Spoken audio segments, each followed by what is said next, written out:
Hello friends, नमस्कार। Geography and Rajasthan history GK by SR Sevda YouTube channel पे आपका हार्दिक स्वागत है, अभिनंदन है। सभी को नमस्कार, सभी को राम राम सा। हमारी बात हो रही थी राजस्थान ज्योग्राफी को लेके, जिसमें हमारे भौतिक प्रदेश के 3 पार्ट हो गए थे और अब एक तो चौथा पार्ट था वो शेष बचा हुआ था, उसकी हम चर्चा करेंगे। हाड़ौती प्रदेश राजस्थान के कुल क्षेत्रफल के 7% भूभाग रखता है, जिसपे लगभग 13% जनसंख्या निवास करती है। आइए इसको मानचित्र में देख लेते हैं। ये जो हाड़ौती प्रदेश है ये राजस्थान के दक्षिण पूर्व में विद्यमान है। इस हाड़ौती प्रदेश का जो निर्माण है वो ज्वालामुखी के उद्गार से हुआ है। ज्वालामुखी के उद्भेदन से होने के कारण यहाँ की जो मृदा है वो काली पाई जाती है और काली मृदा पाने के कारण इसको कपास मृदा भी कहा जाता है। तो हम बात करते हैं कि राजस्थान में जो काली मृदा का जो क्षेत्र है वो कहाँ पाया जाता है, हाड़ौती प्रदेश में पाया जाता है। ये हाड़ौती प्रदेश जो है ज्वालामुखी से उद्गार से बना हुआ है।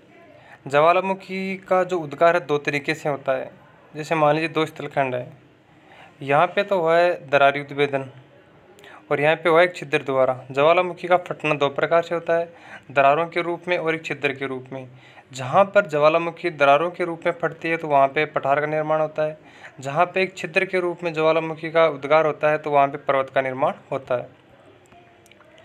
जो राजस्थान का जो हाड़ौती प्रदेश है वो दक्कन के लावा पठार का ही भाग है।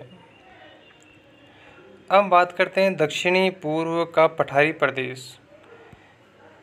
दरारी ज्वालामुखी से लावा से निर्मित ऊंचा उठा हुआ समतल मैदान पठार कहलाता है। यानी कि जो सामान्य स्थिति रहती है स्थलाकृति की, उससे ऊपर उठा हुआ समतल जो क्षेत्र होता है वो पठार कहलाता है। इसी कारण पठारी प्रदेश में सर्वाधिक खनिज पाए जाते हैं।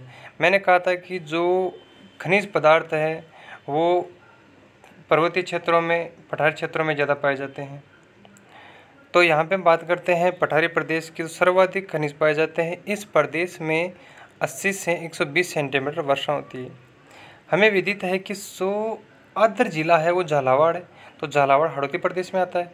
तो वहाँ पे जो वर्षा है वो लगभग 100 सेंटीमीटर से अधिक होती है, यानी 100 से 120 के मध्य, 80 से 120 के मध्य होती है। तो सर्वाधिक आर्द्रता वाला स्थान भी कौन सा हो गया, हाड़ौती प्रदेश हो गया। इस कारण इस प्रदेश को अति आर्द्र जलवायु पाई जाती है। इस क्षेत्र में राजस्थान का कुल 6.89% यानी कि लगभग 7% क्षेत्र रखता है, जहां राज्य की जो कुल जनसंख्या है उसका लगभग 11% जनसंख्या, यहाँ पे 11% दे रखी है, लेकिन जो लगभग में मैंने बताई थी 7% है। जनसंख्या लगभग 11 से 13% निवास करती है। यहाँ पे जो क्षेत्रफल है वो 6.89 दिया हुआ है, तो जनसंख्या 11% है। यहाँ पे अगर 7% दिया हुआ आता तो जनसंख्या 13% आती।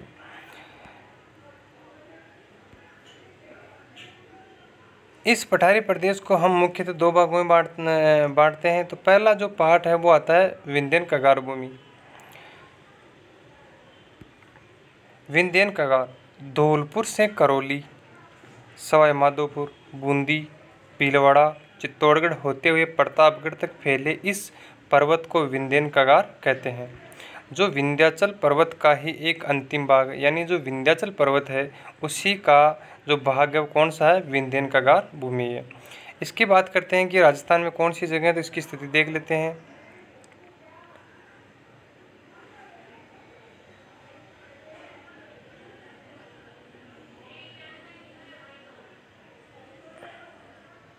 ये मान लीजिए पर अपना हाड़ौती प्रदेश है, तो ये स्टार्ट हुआ धौलपुर से। धौलपुर, करौली, सवाई माधोपुर, बूंदी, भीलवाड़ा, चित्तौड़ होते हुए प्रतापगढ़ तक ये फैला हुआ है। कौन सा, विंध्यन कगार क्षेत्र जो है। ये जो क्षेत्र है, अब इसके अंदर भारत में चर्चा देखते हैं तो जो भारत है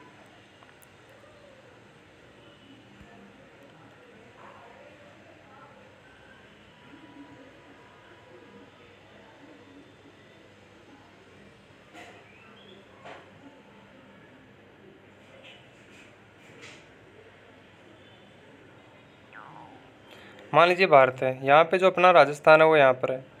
जो विंध्यन कगार भूमि है यहाँ पर और यहाँ पर दक्कन का जो लावा पठार है उसी का क्षेत्र है कौन सा, हाड़ौती प्रदेश। जो विंध्यन कगार भूमि है इसका उत्तरी जो क्षेत्र है वो कौन सा है, विंध्यन कगार भूमि का है। इसके बाद में जो दक्कन का लावा पठार है उसका हाड़ौती प्रदेश आ जाएगा, इसकी हम चर्चा कर रहे हैं। विंध्यन कगार विंध्याचल पर्वत का ही एक अंतिम भाग है। इस पर्वत में धौलपुर से लाल बलुआ पत्थर, अब देख लीजिए जो लाल बलुआ पत्थर है वो कहाँ से निकलता है, धौलपुर से। करौली से गुलाबी बलुआ पत्थर। सवाई माधोपुर जिले में रणथंभौर अभ्यारण्य में अरावली और विंध्यन पर्वत श्रृंखला आपस में मिल जाती है। ये क्वेश्चन मान लो पूछ सकता है कि विंध्याचल पर्वत और अरावली पर्वतमाला का जो मिलन स्थान है वो कौन सी जगह है, तो रणथंभौर में, सवाई माधोपुर के रणथंभौर अभ्यारण्य में। इसी कारण रणथंभौर की पहाड़ियों को मध्य संक्रांति क्षेत्र कहा जाता है। यानी इनके एक तरफ तो विंध्याचल पर्वत की पहाड़ियाँ, एक तरफ अरावली पर्वत की पहाड़ियाँ। जो रणथंभौर की जो इन दोनों की मध्य जो पहाड़ियाँ हैं उनको मध्य संक्रांति क्षेत्र कहा जाता है। इस पर्वतीय में बूंदी जिले से स्लेटी पत्थर, बिजोलिया भीलवाड़ा से पट्टियाँ, प्रतापगढ़ जिले के केसरपुरा एवं मानपुरा से हीरे प्राप्त किए जाते हैं।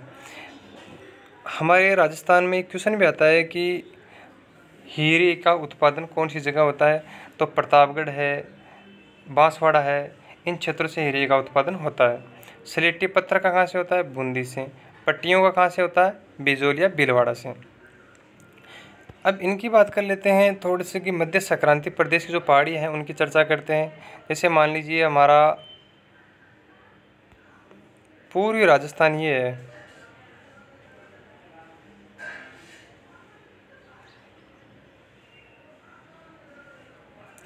अब यहाँ पे जैसे हमारा सवाई माधोपुर है, अब इसके एक तरफ तो क्या है, जो अरावली जो पर्वतमाला है उसकी पहाड़ियाँ हैं उत्तर में तो, और यहाँ पर क्या है कि नीचे की जो तरफ है विंध्याचल जो पर्वत है उसकी पहाड़ियाँ आ जाती है। तो मध्य में जो पहाड़ियाँ हैं कहाँ की, सवाई माधोपुर की, जो मध्य में जो पहाड़ियाँ उनको मध्य संक्रांति क्षेत्र कहा जाएगा। दोनों के मध्य होने के कारण मध्य संक्रांति क्षेत्र कहा जाता है। कौन सी पहाड़ियों को, रणथंभौर की पहाड़ियों को, जो कहाँ पे है, सवाई माधोपुर में है। फिर आती है अरावली पर्वतमाला व विंध्यन पर्वतमाला मिलन स्थल का जो भ्रंश है उसे ग्रेट बाउंड्री फॉल्ट कहते हैं। यानी कि जो अरावली पर्वतमाला और विंध्याचल पर्वतमाला के बीच में जो क्षेत्र है या जिसको हम कहते हैं उनकी जो मिलन स्थान की जो रेखा है उसको हम कहते हैं ग्रेट बाउंड्री फॉल्ट, GBF। इसका शॉर्ट में नाम आएगा GBF, महान सीमांत भ्रंश कहलाता है, जो राज्य में बूंदी सवाई माधोपुर की पहाड़ियों के सहारे फैला हुआ है। वहीं विंध्यन कगार भूमि चंबल और बनास नदियों के मध्य स्थित है। विंध्यन जो कगार भूमि है वो चंबल और जो बनास नदी उन दोनों के मध्य स्थित है। चलिए इसकी बात करते हैं हम एक बार। मान लीजिए ये राजस्थान है,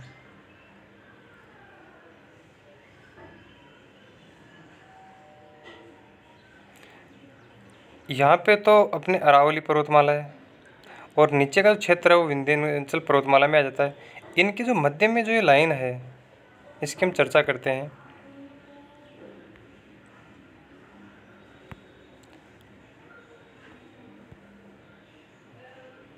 एक मिनट,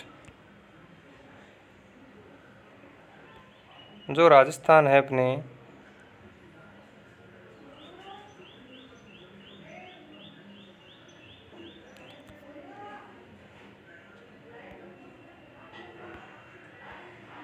पूरी चेंज हो रही है आज। चलो इसकी हम बात कर लेते हैं। तो यहाँ पे तो आ गई हमारी अरावली पर्वतमाला और नीचे आ गया विंध्याचल पर्वत का क्षेत्र। तो जो GBF लाइन है, ग्रेट बाउंड्री फॉल्ट है, वो इन दोनों के मध्य स्थित है। यहाँ पर जो कौन से जैसे मान लीजिए सवाई माधोपुर है, बूंदी है, भीलवाड़ा है, चित्तौड़ है, यहाँ से होते प्रतापगढ़ बांसवाड़ा होते हुए निकल जाती है। तो ये कौन सी बीच वाली जो लाइन है वो कौन सी है, GBT फॉल्ट है।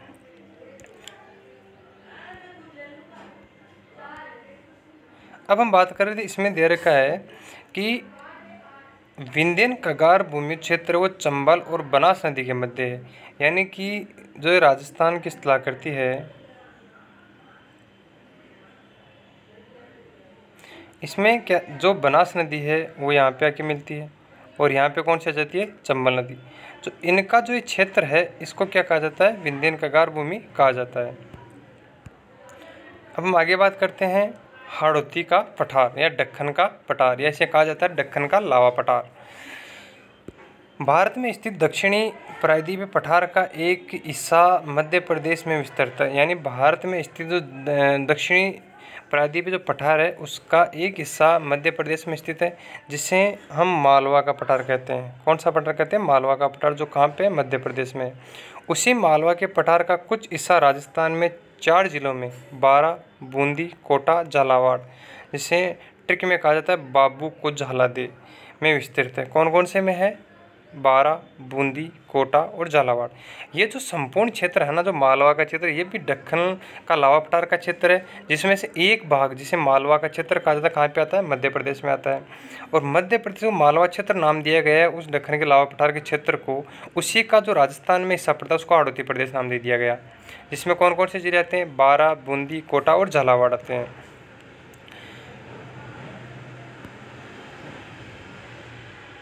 यहाँ पर प्राचीन काल में हाड़ा चौहानों का साम्राज्य था। यानी कि हाड़ा चौहानों का साम्राज्य होने के कारण इस क्षेत्र का नाम क्या कर दिया गया, हाड़ौती का पठार कर दिया गया, जिसे हाड़ौती का पठार कहने लग गए। इस पठार की बेसाल्टिक चट्टानें अपरदित होकर काली मिट्टी में बदलती है। यानी कि जो बेसाल्टिक जो चट्टानें हैं वो अपरदित होकर किस मिट्टी का रंग ले लेती है, जो मिट्टी है वो किसका रंग ले लेती है, काले रंग का। इसी कारण जो हाड़ौती का प्रदेश है यहाँ पर सर्वाधिक मात्रा में काली मिट्टी पाई जाती है। यह पठार काली मिट्टी से निर्मित है। काली मिट्टी के विशेष गुणों के कारण यहाँ सिंचाई, जुताई, खाद की आवश्यकता कम पड़ती है, क्योंकि काली मिट्टी उपजाऊ मिट्टी भी होती है। काली मिट्टी होने के कारण इस क्षेत्र में गन्ना, कपास, संतरा, सोयाबीन, धनिया, अफीम की जो खेती है वो की जाती है। लेकिन इसमें भी सर्वाधिक अगर कृषि की बात करें तो यहाँ पे सर्वाधिक कृषि की जाती है कपास की। इसीलिए काली मृदा को कपास मृदा भी कहा जाता है। अब हमारे इसी के साथ में हमारा जो एक टॉपिक है वो और हमारे ध्यान में रखने की बात है कि जो मिट्टियों का क्षेत्र है, जैसे मान लीजिए राजस्थान में